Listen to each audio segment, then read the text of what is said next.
దేవాలయ ఉపవాసం ఉండి 40 దినాలు ఉపవాసం ఉండి బయటికి వచ్చిన తర్వాత యేసయ్య దగ్గరికి వచ్చింది ఎవరో తెలుసా?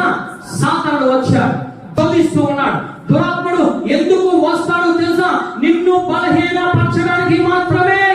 దురాత్ముడు ఎందుకు వస్తాయి తెలుసా? నిన్ను బలపరచడానికి కాదు, నిన్ను బలహీనపరచడానికి సాతాను నీ దగ్గరికి వస్తాడు. అలాంటి సాతాను దగ్గరికి నాకు బలహీనత వచ్చిందని చెప్పి ఈ మధ్య కాల సమయంలో నువ్వు ఎక్కడికి వెళ్తున్నావో తెలుసా? ఇంకా నిన్ను బలహీనపరిచే దురాత్మ దగ్గరికి వెళ్ళి రక్షణగా కట్టించుకుంటూ ఉన్నావు. సాతానుడు ఎందుకు వస్తాడు? నిన్ను బలహీనపరచడానికి వస్తాడు. అలాగా బలహీనపరచడానికి యేసయ్య దగ్గరికి వచ్చాడు. ఏ విధంగా తెలుసా? శరీరాశ, నేత్రాశ, జీవపడమాన్ని చూపించి బలహీనపరిచి అధికారం చెలాయించడానికి యేసయ్య దగ్గరికి వచ్చాడు. యేసయ్య ఏమి చేశాడు తెలుసా? బలహీనపరచబడలేదు, కానీ వాణ్ణి బలహీనపరిచాడు. హల్లెలూయా.